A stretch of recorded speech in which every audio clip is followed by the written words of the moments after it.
Kevin Dooms, the man of 100 hustles today. Coming to y'all with a new word. I like to introduce new phraseologies into the lexicon. Today we're going to talk about fat outs. There are two disclaimers I want to give y'all. One, I'm making this video because I drove past a kolache factory and I was trying to mentally justify having a kolache during my fasting window. By telling myself that it would be a low-carb kolache if I threw away like 2/3 of the bun. I am a recovering fatty. I'm part of that US group, so y'all don't come at me. I was pushing nearly 300 pounds just over 3 years ago. I had an A1C of 12.3. I was literally dying in the COVID ward of a hospital in the Woodlands. 3 years later, I am no longer on any diabetic medications. I have what they call well-maintained blood sugar, and I do that by keeping the belly fat down. So, I'll try to stick to I statements. I don't want to get canceled before I actually get started, especially when dealing with the top 4 groups of people who you don't want to offend in America. It's a whole nother video. I'll give y'all a short on that one. Top 4 people y'all don't want to offend: suburban white women. You don't want to offend the alphabet people because they protest like nobody else. You don't want to offend black people. You will lose your job. And you don't want to offend fat people because those fat people carts at Walmart really hurt. I have a torn Achilles tendon, so if fatties start attacking my ankles, it's going to hurt. It could be bad.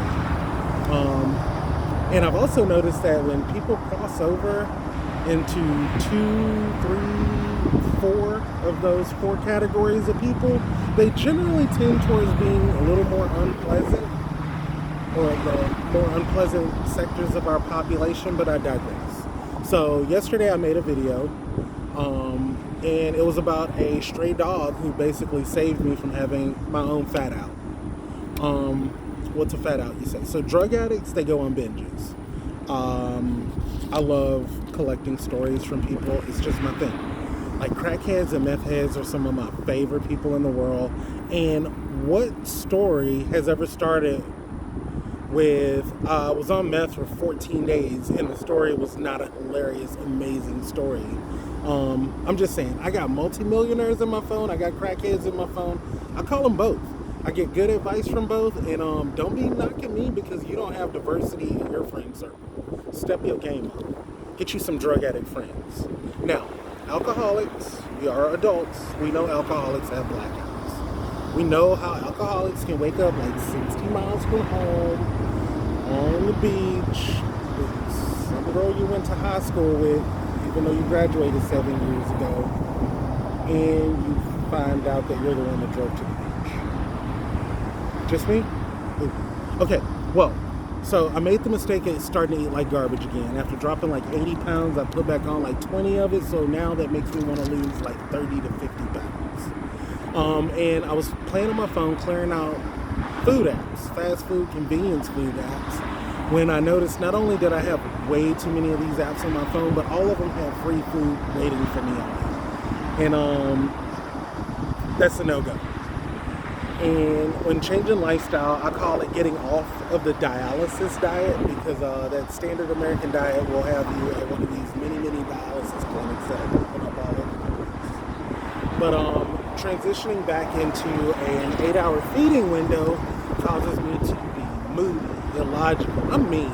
I'm not a pleasant person to be around that last 3 or 4 hours of my fasting window, and we are in hour 3 right now of the last of 16. No, that's backwards. Man, like I said, not logical. The ability to do simple things just kind of disappears at the end of my fasting window. So I usually kind of isolate myself from the rest of humanity. But that's neither here nor there, because I walked into Kroger the other night with a plan. I was going to pick me up half a roasted chicken and some grapes, and I walked out of Kroger with half a roasted chicken and 2 slices of Italian cream cake. Yeah, I was of complete sound mind and body. I had not one mind or mood-altering substance in my body other than caffeine. And I straight had a fat out. Like, walked out with Italian cream cake. Didn't even bother grapes. I got the chicken, but skipped the grapes and walked out with the cake. So the video I made yesterday of me feeding a dog at IHA, I don't know, that dog doesn't have a name. It was a true stray, but I just want to thank you because I know you needed those carbs and that sugar more than I did. This is Kevin Dooms, the man of 100 hustles, out here with these first world problems of mine, having fat outs.